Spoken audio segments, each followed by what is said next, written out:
तो देश की बहस के स्पेशल एडिशन में आपका स्वागत है। देश की बहस देश का इकलौता लोकतांत्रिक बहस का कार्यक्रम है, क्योंकि दर्शकों की राय के आधार पर चलता है। आप जिस विषय को चुनते हैं उसी पर हम बहस करते हैं, और आप जैसे दर्शक ही हमारे बहस में अपने घरों से, अपने दफ्तरों से लाइव जुड़कर बहस की दशा और दिशा को आगे बढ़ाते हैं। आज हम एक बेहद संवेदनशील मुद्दे पर बहस करने वाले हैं, इसीलिए हमने आपको 3 विषयों में उस विषय को भी दिया था। विषय था भारत विरोधी प्रोपेगेंडा, जिसमें कुछ भारतीय शामिल है, और ये प्रोपेगेंडा हो रहा है सोशल मीडिया पर, इंटरनेशनल फोरम पर। सबसे पहले ग्राफिक के जरिए देख लेते हैं क्या थे हमारे आज के 3 सवाल, और आपने कौन से सवाल को आज बहस के लिए चुना है। भारत के खिलाफ इंटरनेशनल साजिश के खुलासे में क्या एक रिपोर्ट सामने आई है। इस रिपोर्ट में बताया जा रहा है कि कैसे पाकिस्तान की आईएसआई भारत विरोधी दुष्प्रचार दुनिया के अंदर कर रहा है।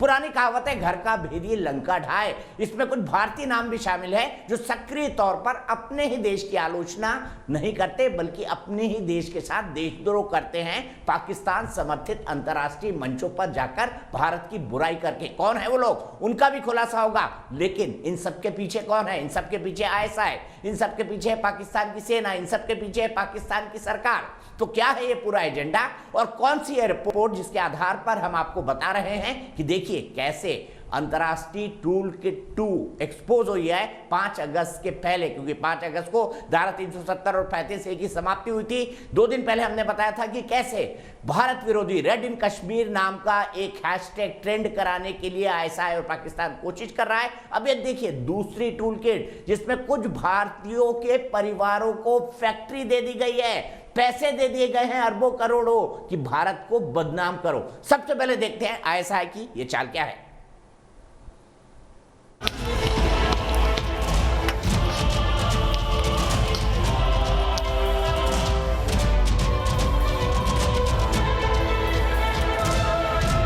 एक ही मकसद और एक ही टारगेट, कश्मीर के नाम पर भारत के खिलाफ कैसे प्रोपेगेंडा फैलाया जाए, कैसे भारत को बदनाम करने की साजिश को अंजाम दिया जाए। कश्मीर को मुद्दा बनाना और इसे सरगर्म मुद्दा बनाए रखने के लिए तमाम फरेब करते रहना। वो चंद मुट्ठी भर लोग हैं जिनका कोई वास्ता कश्मीर की हकीकत और सच्चाई से नहीं है,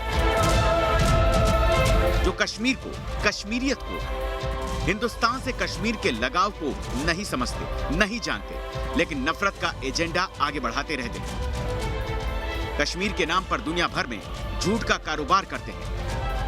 भीड़ को तितर बितर करने के लिए पैलेट गन के इस्तेमाल को ये फरेबी कश्मीरी आवाम पर जुल्म करार देकर दुनिया भर में ढिंढोरा पीटते हैं। कश्मीर में आतंकियों के खिलाफ मिलिट्री ऑपरेशन नफरत के इन सौदागरों के लिए जनता पर जुल्म का बहाना होता है। डॉलरों पर पलने वाले ये गिरोह तुर्की, अमेरिका, पाकिस्तान, ब्रिटेन और यूरोप के दूसरे देशों में ट्वीट स्टॉर्म कर झूठे मुद्दे उठाता है। यूके में और यूएसए में बहुत पहले से ये उद्योग चल रहा है, खास करके यूनाइटेड किंगडम में। आप दुनिया के जितने छटे हुए बदमाश, जितने छटे हुए टेररिस्ट लीडर्स, आप देखोगे कि उनका सबका कहीं ना कहीं तार लंदन से जुड़ा होता है।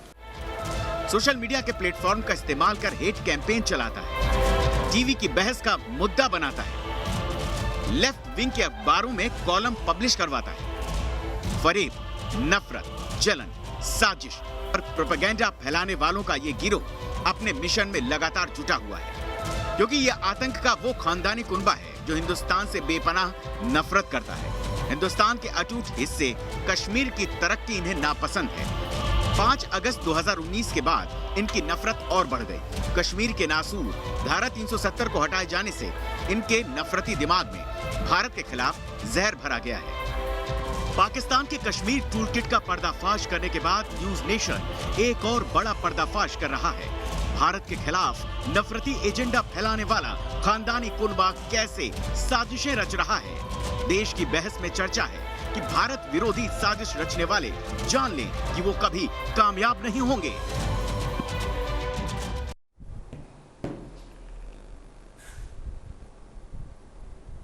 तो तो झूठ बोलने वाले कभी कामयाब नहीं होते, इसीलिए पाकिस्तान आज तक कभी कामयाब नहीं हो पाया है। पाकिस्तान में लोग भूखे मर रहे हैं, लेकिन वो अरबों खरबों डॉलर खर्च कर रहा है इन सोशल मीडिया के प्रोपेगेंडा पर, जिससे कुछ हासिल नहीं होने वाला। अंतर्राष्ट्रीय दुनिया में उसे कोई मदद करने को तैयार नहीं है। FATF तक उसको ग्रे लिस्ट में डाल चुका है और ब्लैक लिस्ट में डालने की तैयारी में है। अफगानिस्तान में उस पर आरोप लग रहा है कि वहां पर तालिबान का शासन स्थापित करने के लिए वह आतंकवादियों की मदद कर रहा है। दुनिया में कहीं भी आतंकवादी गतिविधि होती है उसके पीछे पाकिस्तान और सिर्फ पाकिस्तान का नाम सामने आता है, ये हम सब जानते हैं। तो ऐसे में आज का सवाल इससे जुड़ा हुआ है और साथ ही साथ एक बड़ा मुद्दा है। इस भारत विरोधी गतिविधियों में देश के कई जयचंद और विभीषण भी शामिल है। देश के कई जयचंद शामिल है। भारत के भी कुछ लोग इस ISI के मोहरे बने हुए हैं। इसीलिए मैं सवाल पूछ रहा हूं, उन तमाम नामों का खुलासा 8:30 बजे करूंगा। कौन कौन वो नाम है? कई सारे लोग ऐसे हैं जो अंतर्राष्ट्रीय पुरस्कार जीत चुके हैं। कुछ लोग ऐसे हैं जो JNU जैसे संगठनों के, JNU जैसी यूनिवर्सिटी के अध्यक्ष रह चुके हैं। इसीलिए देश की बहस में हमारा आज का सवाल है, क्या एंटी इंडिया कैंपेन में शामिल भारतीयों का बहिष्कार होना भी चाहिए? ये मेरा व्यक्तिगत मत है, होना भी चाहिए, लेकिन आप इस पर जवाब दीजिए हाँ या नहीं में। तो आपको पता है जवाब कैसे देना है। आप हमारी वेबसाइट पर जा सकते हैं, आप हमारे मोबाइल ऐप पर जा सकते हैं, आप हमारे ट्विटर हैंडल पर जा सकते हैं, आप हमारे फेसबुक पेज पर जा सकते हैं। कार्यक्रम के बारे में कोई राय है, सुझाव है, आप शो में शामिल होना चाहते हैं तो हमें 9711002266 पर व्हाट्सएप करें। लेकिन सबसे पहले बता दूं, बहुत बड़ा पैनल जुड़ेगा आज, बहुत बड़ा पैनल अंतर्राष्ट्रीय होगा। आरती टिक्कू सिंह भी 9 बजे हमारे साथ शामिल होगी। वही भारतीय पत्रकार जिन्होंने बहुत ही शानदार भाषण दिया था धारा 370 हटाए जाने के बाद, कि कैसे कश्मीरी पंडितों को कश्मीर घाटी में मारा गया 1990 के दशक में। इसके अलावा आप जानते हैं देश की बहस में हमारे दर्शक जुड़ते हैं, तो पब्लिक के मंच में आज जुड़ेंगे अजय शर्मा दिल्ली से, नीतीश शुक्ला प्रयागराज से, अशोक कुमार गाजियाबाद से, संजीव सिंह मनहास जम्मू से और राहुल तिवारी रीवा से। ये हमारे पब्लिक के मंच के लोग होंगे। लेकिन उससे पहले मैं जल्दी से इंट्रोड्यूस कर देता हूं अपने पूरे पैनल को। मेरे साथ जुड़ गए हैं मेजर जनरल GD बख्शी, थोड़ी देर में जुड़ेंगे। मेरे साथ सुशील पंडित हैं रूट्स इन कश्मीर से, मेरे साथ प्रेम शुक्ला जी है भारतीय जनता पार्टी के राष्ट्रीय प्रवक्ता, मेरे साथ विवेक श्रीवास्तव जी है लेफ्ट के नेता, वकाराज भट्टी साहब हैं कश्मीर से आते हैं, पॉलिटिकल एनालिस्ट है, तहसीन पूनावाला है कांग्रेस के समर्थक है, पॉलिटिकल एनालिस्ट है। और ऐसे लोगों के साथ देखे जाते हैं जिनका नाम इस लिस्ट के अंदर शामिल है। सबसे पहले शुरुआत करूंगा प्रेम शुक्ला जी से। प्रेम शुक्ला जी, घर में नहीं दाने अम्मा चली भुनाने, और भुनाने किन दानों को जा रही है? भारत विरोधी दानों को, और इसमें भारतीय भी शामिल है। उन नामों का खुलासा होगा, लेकिन ISI को एक्सपोज करने का वक्त आ नहीं गया है अब अंतर्राष्ट्रीय जगत में कि ये देखिए ये हालत है इनकी। देखिए, लंबे समय से जो है एक भारत के बौद्धिक कौम में इस्लामी लेफ्टो इस्लामिक एलिमेंट रहा है। ये लेफ्टो इस्लामिक एलिमेंट और सिंडिकेट जो रहा है वो भारत के हितों पर प्रहार करने के लिए हमेशा से एक नैरेटिव, एंटी इंडिया नैरेटिव तैयार करता है। आपको फई फाउंडेशन पता होगा कि कश्मीर में बहुत लंबे समय तक कश्मीर के मुद्दे पर अमेरिका में उसने लंबे समय तक नैरेटिव बिल्डअप का काम किया, और उसमें जो है दलीप पड़गांवकर जैसे लोग वही इसके चीयर लीडर है, एक बहुत बड़े वही इसके चीयर लीडर है गुलाम नबी फई जी। गुलाम नबी फई का आपको अमेरिका में जब बाद के दिनों में अमेरिका को पता लगा कि वो आतंकी गतिविधियां जो अमेरिका विरोधी थी उनके साथ भी गुलाम नबी फई का जब जो है संबंध निकला तो उसके खिलाफ कार्रवाई हुई। लेकिन भारत में क्या किया गया वो भी देखिए। जब गुलाम फई पर कार्रवाई अमेरिका में की जा रही थी, पैरेलली भारत में उन्हीं लोगों को कश्मीर के मामले में कांग्रेस की डॉक्टर मनमोहन सिंह की सरकार ने इंटरलॉक्यूटर नियुक्त कर दिया। यानी जो भारत विरोधी नैरेटिव को अंतर्राष्ट्रीय मंचों पर खड़ा होकर पुष्टि करने का दुष्कर्म करता हो, ऐसे लोगों को आप इंटरलॉक्यूटर बनाया करते थे। उसी का परिणाम था कि लंबे समय तक आपका भारत का अभंग अंग, जिस पर आप स्वयं की संसद में 1994 में आप कांग्रेस की सरकार और खड़े होकर सब मत से कहा जाता है कि गिलगिट बाल्टिस्तान समेत पाकिस्तानी कब्जे वाला कश्मीर भी भारत का अभिन्न अंग है। भारत का हर नागरिक इसके साथ खड़ा होने को हमेशा से संकल्पबद्ध होता है। उसके बाद आप जो भारत द्रोही गतिविधियां करने के लिए फई फाउंडेशन से फेलोशिप लेकर ISI के इशारों पर काम करने वाले लोग हों, उनको आप इंटरलॉक्यूटर कैसे नियुक्त करते साहब? इरादा क्या होता है? तो इस देश में सत्ता में भी लेफ्टो इस्लामिक जो सिंडिकेट था उसने बैठकर भारत के राजने के साथ, भारत की वैदेशिक नीति के साथ, भारत के इतिहास के साथ, भारत की अकादमी के साथ भयंकर दुष्चक्र रचे हैं। उसका परिणाम इस देश को भुगतना पड़ा है। ठीक है, सीधे तहसीम के पास चलता हूँ, हाथ उठा रहे हैं। तहसीम फई के समर्थक आप भी है क्या? भारत के कई नाम है जिनका 8:30 बजे मैं खुलासा करूंगा, जो फई के साथ गाय बागा दिखे। रुक जाइए विवेक श्रीवास्तव जी, आपके लिए सबसे ज्यादा सवाल होंगे, क्योंकि लेफ्टो इस्लामिक एजेंडा चलाने में आप लोग कम नहीं है। पहला सवाल तहसीम पूनावाला से। तहसीम पूनावाला 1900 में आप भी देखे जाते हैं। ये तो है ही कंसेप्चुअली गलत। लेफ्टो इस्लामिक तो शब्द ही कंसेप्चुअली गलत है जिसने भी बनाया है। अभी बताऊंगा आपको, जो जय भीम और जय मीम की बातें करते हैं, अभी बताऊंगा, मैं आपको बताऊंगा। आपके मार्क्सवाद लेनिनवाद सबसे निकाल के बताऊंगा। पहले तहसीम पूनावाला को जवाब देने दीजिए। कुछ नहीं, आपके जितने चेले घूम रहे हैं ना आजाद कश्मीर के लिए कि कश्मीर को आजादी दे दो, आजादी दे दो, सबके नाम एक्सपोज होंगे। आप सुने जरा, सीधे में चलता हूँ तहसीम पूनावाला कुछ नहीं है, सबने देश की सेवा करी है। इनको आपको मैं सुनाऊंगा विवेक श्रीवास्तव जी, आपको मैं सुनाऊंगा। थोड़ा थम जाइए, तहसीम पूनावाला को बोल लेने दीजिए। हाँ, मैं इंतजार करूंगा। जी जी बिल्कुल बिल्कुल। Thank you sir. सर मुझे दो या तीन, देश में बड़े जयचंद भरे पड़े हैं। 2 या 3 बातें संक्षेप में बोलनी है सर, उसी पर मुझे बात करनी है। 2 या 3 तो बातें आपने मुझे वापस ले लिया सर। मैं हर वक्त आपके शो पर सर, मैं ऐसे नहीं कर सकता। प्लीज़ आप थोड़ा सा मुझे अब चांस दे दीजिए। Thank you sir. मैं जब भी आपके शो पे आता हूं, आप बोलिए ना, बोलिए, कोई कुछ नहीं बोल रहा है तहसीम, कोई सबसे कुछ बड़े नहीं बोल रहा है। पत्रकारों में से मानते हो। Thank you sir, thank you sir, thank you sir. आप इस देश के बड़े पत्रकारों में से माने जाते हैं और आपका रिसर्च हमेशा अव्वल दर्जे का होता है। इसलिए सर मैं हैरान हूँ कि आज ये जो इंसान है गुलाम नबी फ़ाई, जो इस देश का दुश्मन है, मेरे मुल्क का दुश्मन है, मेरे भारत का दुश्मन है, ये रिसर्च कैसे छूट गया कि 8 दिसंबर 2011 को उसे अमेरिका में, जब मनमोहन सिंह जी की हुकूमत थी इंडिया में और उन्होंने कंप्लेन किया, अरेस्ट किया गया और 2013 तक उसे नहीं छोड़ा गया, वो अमेरिका की जेल में था। लेकिन हाल में जब वजीर आज़म, प्रधानमंत्री, 56 इंच के मजबूत प्रधानमंत्री, दुनिया के सबसे ताकतवर इंसान नरेंद्र मोदी जी की वर्तमान सरकार है, 2019 में यही फ़ाई अमेरिका के जेलों से ही नहीं छूटता है, जाके इमरान खान से चाय पे चर्चा और मन की बात करता है। आपकी बात बिल्कुल सही है सर। हमारे मुल्क में जयचंद है जो आईएसआई के मोहरे ने, आईएसआई के दलाल है, आईएसआई की गुलामी करते हैं। मैं माफ़ी चाहता हूँ आपके शो पे ये शब्द का प्रयोग करने के लिए, लेकिन मैं शब्द पर बिल्कुल अटल हूँ। वो आईएसआई के दलाल है, ब्रोकर्स है। और मैं क्यों कहता हूँ सर, मैं 1 मिनट में अपनी बात समाप्त करता हूँ। तारिक अहमद मीर, उसे किसने बनाया कश्मीर के अंदर सरपंच? बीजेपी का मेंबर। मैं रिसर्च करते आया हूँ। तारिक अहमद मीर, एनआईए ने उसको अरेस्ट किया। ध्रुव सक्सेना बीजेपी का लीडर मध्य प्रदेश थे, आईएसआई के लिए जासूसी करते हुए पकड़ा गया। देवेंद्र सिंह सर, वो डीएसपी, बिना जांच के उसको आज छोड़ दिया। ये रिपोर्ट आपने भी कवर की। फिर सर आते हैं मोहम्मद फारूक खान पे। अजहर महमूद ने उसे ट्रेन किया, उसे बीजेपी ने टिकट दिया। आगे आगे मैं नाम पढ़ूं सर, हम तो जानते हैं अजहर महमूद को बीजेपी किस तरह से छोड़ते आई। देवेंद्र पाल सिंह भुल्लर, मौलाना मसूद अजहर, उमर शेख को बीजेपी ने, अजीत दोवल साहब छोड़कर आए, वो 9/11 में इन्वॉल्व थे।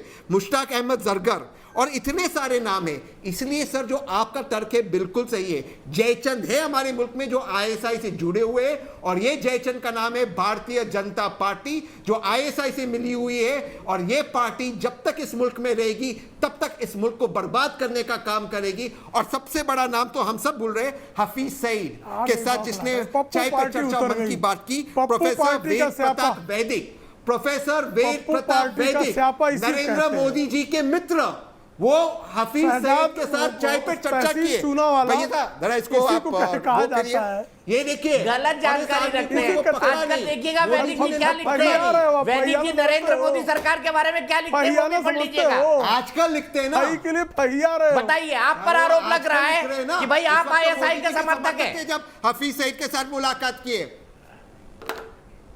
मैं सर मैं उस गलत तहसीम आपकी मैं सही बातों का मसूद अजहर की बात मानता हूँ। आइसोलेशन का एक आइसोलेटेड केस था और पार्टी मीटिंग में कहा गया था कि नहीं भाई अगर आतंकवादियों को छोड़ने की जरूरत पड़े तो भी छोड़ा जाए, लेकिन बाकी सवालों पर जवाब देता हूँ ना।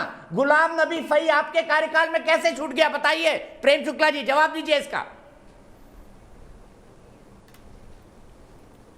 ये गुलाम नबी फई जो है वो अमेरिका का अपराधी, अमेरिका का अपराधी, अमेरिका के कानूनों के अनुसार उस पर कार्रवाई हुई। वो भारत विरोधी गतिविधियों में शामिल रहा, भारत विरोधी गतिविधियों के प्रमाण के अनुरूप उसके खिलाफ कार्रवाई करने का भारत का अधिकार है। लेकिन वो अमेरिका में बैठे हुए, तो पाकिस्तान में बैठे 2011 में उनके कानूनों के अनुकूल उसका इंटरव्यू पर नहीं 2011 में वो कहता है मैं मनमोहन सिंह के दबाव में अरेस्ट हुआ। नहीं सुन तो वो कहता है मैं मनमोहन सिंह के दबाव में अरेस्ट हुआ और मोदी जी आते हुए उसको छूट गए। श्रीमती सोनिया गांधी के जो प्रियजन थे आप लोग तो इमरान खान फई के चंदे पे क्यों पलते थे बताइए ना? फैयाइए मत। पूना वाला अरे मेरे भाई लोग पुलवामा के समय कहाँ थे मोदी जी? आईएसआई की दलाली करने वाली पार्टी को पहचानते हैं। देवेंद्र सिंह को याकूब मेमन जो है, क्यों उस पे एक्शन नहीं हुआ? बमकांड का अभियुक्त याकूब मेमन कांग्रेस की अमन कमेटी का मेंबर था, जानते कि नहीं आप? नहीं, अब सुनिए, अभी आप सुन लीजिए जरा। याकूब मेमन का नाम गलत बात है सर, इसको फांसी की सजा हुई सर, ये गलत है कांग्रेस की अमन कमेटी का मेंबर था। सर मैं डेफेमेशन ये प्रमाण है, प्रमाण है, ये गलत है, प्रमाण है। और टाइगर मेमन के लिए मुरली देवड़ा ने पासपोर्ट के लिए पत्र लिखा था। ये भी सब नहीं, प्रमाण भेजता हूं, प्रमाण भेजता हूं। मुरली देवड़ा जो आपके पेट्रोलियम मंत्री हुए कालांतर में, उन्होंने टाइगर मेमन के पासपोर्ट बनवाने के लिए लेटर लिखा। नूरा इब्राहिम, दाऊद इब्राहिम का छोटा भाई, यूथ कांग्रेस का पदाधिकारी, साउथ मुंबई यूथ कांग्रेस का पदाधिकारी रहा, वो भी भेज देता हूं आपको। तो आप तो अपराधियों का गिरोह हो। और ये जो है चंद्रिका केनिया ने निर्वाचन आयोग को लिखित आरोप लगाया और उसकी जांच हुई तो सत्य पाया गया कि बाकायदा रज्जी नाम का ड्रग्स का स्मगलर कांग्रेस का पदाधिकारी था और वो जो है बूथ कब्जे करता था। और आपको कितने बताए थे? देवेंद्र पांडे पहला विमान अपहरण कौन था? पहला विमान अपहरता देवेंद्र पांडे। अपराधियों की आप सारे अपराधों से, और तंदूर कांड वाला केशव शर्मा इस देश के स्मृति पटल पे एकदम से ताजा है। तो आप कृपा करके अपराधियों, आतंकवादियों के समर्थन करने वाले लोग, लोकतंत्र पर भारतीय जनता पार्टी को, नैतिकता पर भारतीय जनता पार्टी को, शुचिता और अनुशासन पर एक प्रश्न का जवाब दीजिए कहीं से ठीक है। मैं सीधे सुशील पंडित के पास जाता हूं, तहसील में आपके पास आऊंगा, लेकिन गुलाम नबी फई, तहसील पूनावाला जी एक मिनट, तहसील पूनावाला जी सिर्फ एक मिनट। गुलाम नबी फई पर मुझे काउंटर चाहिए आप ही की बात का, उसके बाद मैं आपके पास आऊंगा। मुझे ये बताइए सुशील पंडित, क्या गुलाम नबी फई मोदी सरकार के कारण छूटा जेल से? इससे बड़ा मजाक कोई नहीं हो सकता। गुलाम नबी फई अमेरिका की जोरिस्डिक्शन में है, अमेरिकन कोर्ट्स और अमेरिकन क्रिमिनल जस्टिस सिस्टम की जोरिस्डिक्शन में है। भारत अगर वहां से किसी को छुड़ाता है तो मुझे याद पड़ता है कि राजीव गांधी ने मोहम्मद यूनुस के बेटे को छुड़वाया था जो वहां ड्रग्स के आरोप में बंद था, और वो एंडरसन के बदले छुड़ाया गया था जिसको कि यूनियन कार्बाइड केस में भारत से भगाया गया था। तो ये लेन देन तो मुझे याद है 80 के दशक में हुआ था कि आप एंडरसन को मत पकड़िए, हम मोहम्मद यूनुस के बेटे को छोड़ देंगे। शहरयार उसका नाम था, वो ड्रग्स केस में बंद था। उसके बाद भारत की तरफ से कहीं उनकी ज्यूरिसडिक्शन में किसी को छुड़वाया गया हो, ये मुझे याद नहीं पड़ा। मोहम्मद गुलाम नबी फई जो है वो आईएसआई से पैसे, सुशील भाई एक ब्रेक के लिए रुक रहा हूं, ब्रेक के बाद सबसे महत्वपूर्ण हिस्सा आएगा। इस देश के जयचंद कौन कौन है जो गुलाम नबी फई के कार्यक्रमों में देखे जाते हैं? एक पूरी फेरिस्त है, पूरी फेरिस्त खोली जाएगी। और ये जो पूरी की पूरी रिपोर्ट है डिसइंफो लैब, जो जिसने पूरी रिपोर्ट बनाई है कि भारत के खिलाफ कैसे प्रोपेगेंडा हो रहा है, ये डिसइंफो लैब ने रिपोर्ट बनाई है, 150 पन्नों की रिपोर्ट इसके अंदर है। तहसीम भाई कुछ चाहिए होगा, विवेक जी कुछ चाहिए होगा, कौन कौन और जयचंद है, नाम मैं आपको फॉरवर्ड कर दूंगा आपके मोबाइल नंबर पर। ब्रेक के बाद आते हैं तुरंत और हमारा बहस का सिलसिला जारी होगा, जयचंदों के नाम खोले जाएंगे ब्रेक के बाद।